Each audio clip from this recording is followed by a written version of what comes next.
안녕하세요. 반갑습니다. 김유라입니다. 오늘은 맞벌이 부자들 뒷부분 한번 이야기 나눠보겠습니다. 성공한 맞벌이 부자 선배들이 주는 가장 현실적인 재테크 방식이라고 합니다.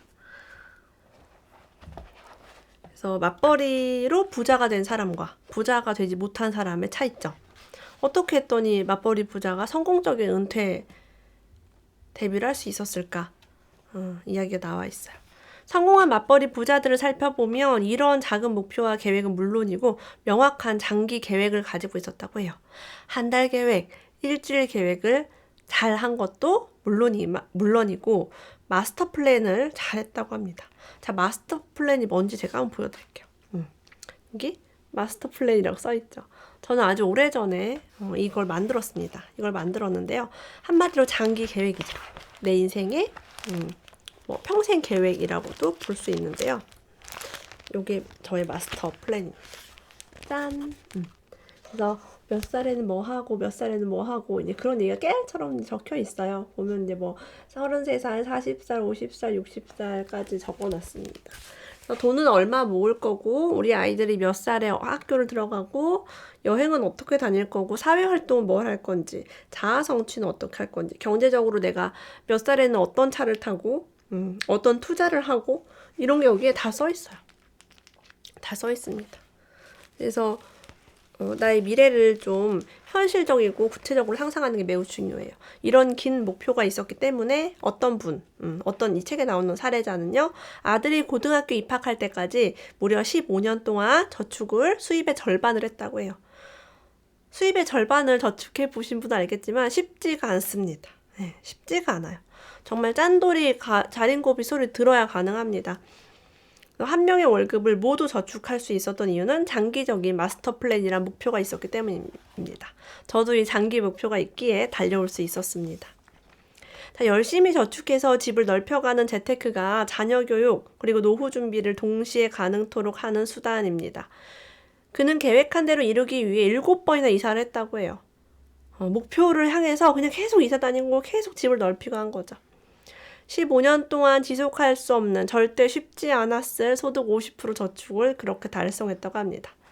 자, 근데 어떤 사람은요, 내 집 마련을 통해서 부자가 됐지만, 이 시기에 주택을 구입한 모든 베이비부머 세대가 맞벌이 부자가 되지 못했다고 해요. 그럼 맞벌이 부자가 되지 못한 사람은 어떤 사람일까요?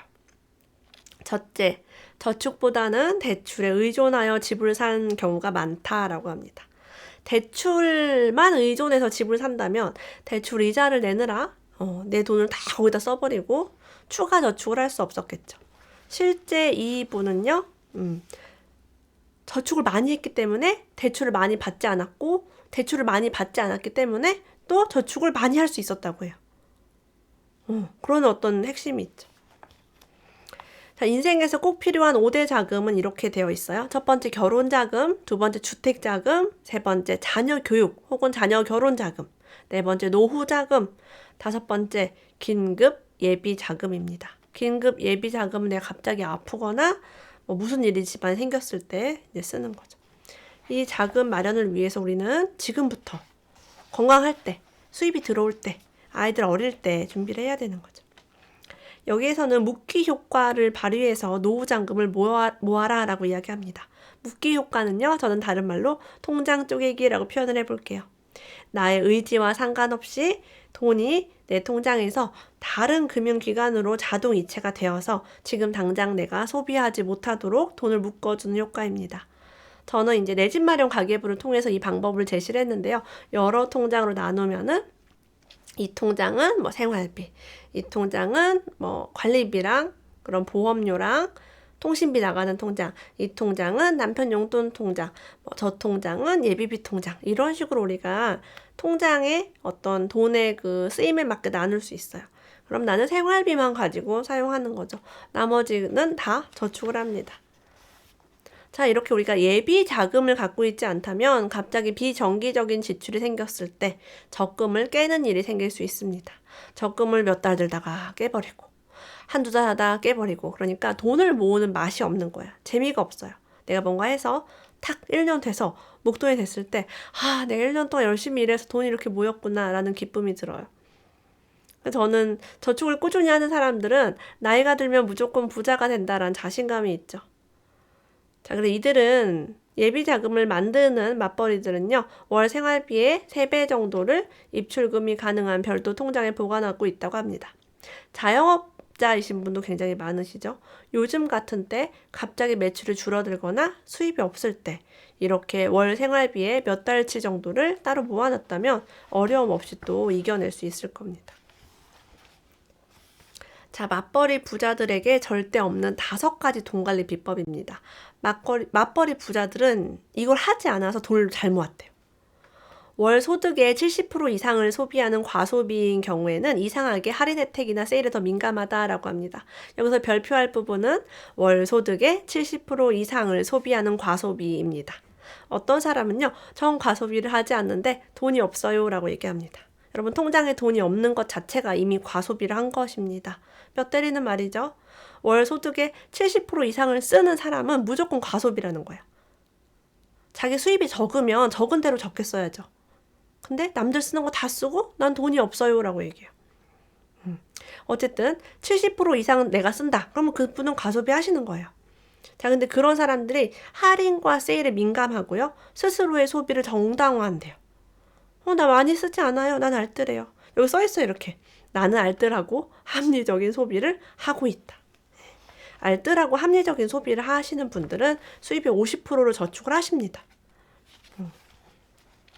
자, 2번째. 맞벌이 부자들은요, 신용카드 할부와 마이너스 통장이 없다라고 해요. 할부와 마이너스 통장은 왜 생겼을까요? 잘 생각해 봅시다. 결국 이번 달에 또는 올해 써야 할 나의 소비 예산을 초과했기 때문이에요. 미래에 아직 벌지도 않은 돈을 갖다 땡겨 쓰는 것입니다. 자, 할부를 쓰거나 마이너스 통장을 통해서 소비를 하는 사람들은 이미 나는 돈이 없지만 나는 돈을 너무 써야겠습니다 라고 행동하고 있는 것과 다름이 없어요. 3번째, 목적이 없는 저축이 없다고 합니다. 이 돈은 내년에 여행 갈 돈, 이 돈은 우리 부모님 칠순잔치 할 돈, 이 돈은 내 집 마련할 돈, 이런 식으로 목적이 있는 저축이 있어요. 그러니까 저축이 목적이 있으니까 깨지 않을 수 있는 거예요. 4번째, 이자 한 푼이 안 나오는 비수익 자산이 없습니다. 수익이 나는 자산만 가지고 있다는 얘기죠. 이자 한 푼 안 나오는 비수익 자산이 없고 오히려 투자 자산. 그래서 소득에 비해 큰 집에 거주하거나 그런 걸 하는 게 아니라 수익이 있는 자산을 가지고 싶어 한다는 이야기가 있습니다. 5번째는요, 통장에 남아있는 돈이 없대요. 자, 이게 무슨 말이냐? 통장에 남아있는 돈이 없다는 얘기는 모 계좌가 있대요. 모 계좌에서 소비통장, 저축통장, 예비자금통장 등등으로 이렇게 저렇게 이체가 되는 거예요. 이체가 되니까 이 모 통장에 돈이 텅 비는 거죠. 대신에 최대한 저축을 하게 되는 거예요. 내 집 마련 가계부, 제가 낸 가계부를 통해서 이 저축되는 시스템을 알아가실 수 있습니다. 결과적으로 돈을 모으는 것, 시스템을 어떻게 갖추고 있느냐가 매우 중요합니다. 자, 지금 맞벌이 부자들이 지나온 시간을 돌아보며 결혼 후 초기 10년을 저축의 황금기였다라고 회고한다고 해요. 우리 어른들한테 많이 듣는 말이죠. 애 없을 때 저축해야 돼. 젊을 때 돈 모아야 돼. 라고. 맞벌이 부자들은 대체로 잉여 소득을요, 여유로 보지 않고 저축한 결과 결혼 후에 10년 내외로 내 집 마련에 성공을 했습니다. 그리고 내 집 마련을 달성하고 난 이후에도 저축률은 낮아지지 않았습니다. 별표할게요. 저기서 우리 속담이 있어요. 있는 놈이 더하다. 내 집 마련도 하고 돈도 둘이 잘 버는데 여전히 알뜰하게 삽니다. 알뜰한 사람은 계속 알뜰하게 살고요. 돈 많이 쓰는 사람은 계속 많이 쓰며 살아요. 저축을 통해 만들어진 목돈은 어김없이 소득을 발생시킬 수 있는 임대용 부동산과 노후 준비를 할 수 있는 금융상품에 지속적으로 투자했다라고 해요. 이들은 은행 이자 이상 나오는 것을 통해서 계속 더 많은 소득을 창출하고 있었다고 합니다. 자, 맞벌이 부자들의 노후 준비 핵심 포인트라고 해요. 이 안에 뭐 자녀 교육 얘기도 있었는데요. 자녀 교육은 올인 하지 않고요. 하프인 한다고 합니다. 올인은 뭐예요? 있는 돈 없는 돈 다 밀어가지고 내 모든 생활비를 애들 학원비 혹은 애들 유학비로 되는 거고, 여기서는 하프인을 한다고 해요. 자, 맞벌이 부자들의 노후 준비 핵심 포인트 7가지 한번 이야기 나눠보겠습니다. 첫 번째, 자산보다는 소득으로 준비했다라고 해요. 노후에 월 소득이 얼마 나올 수 있는지 세팅을 했대요. 두 번째, 일찍 시작했다라고 해요. 저축에서 여러분 일찍 시작하는 거 매우 중요합니다. 여러분이 나이가 어리면 어릴수록 유리합니다. 수입과 관계없이. 세 번째, 노후 소득이 최소한 4곳에서 나온다. 소득의 다양성이라고 해요. 우리가 국민연금을 잘 들고 있다면 국민연금에서 한 군데는 되겠죠. 네 번째, 주거용 주택에 들어가는 주거비용이 거의 없다. 이유는요, 결혼 10년 정도에 내 집 마련을 많이 했기 때문에 10년 안에 내 집 마련했으면 노후 준비, 그러니까 은퇴 이후에는 그 집에 무슨 뭐 대출 이자가 나간다거나 그런 것이 별로 없겠죠. 그죠? 다섯 번째, 자녀 교육비는 올인 하지 않고 하프인 한다고 해요. 절반 정도만 적당히 투자한다고 합니다. 여섯 번째는 자기 개발을 통해서 진짜 은퇴 시기를 낮춘대요. 현직에서 물러나도 10년 정도 더 일하면서 급여가 많지 않아도 슬로우 워킹을 한대요. 내가 좋아하는 일 하면서 조금씩 버는 거. 일곱 번째, 부동산과 금융의 밸런스를 이룬다고 합니다. 너무 한 곳에 치중해서 투자를 하게 되면 리스크도 있고 하겠죠.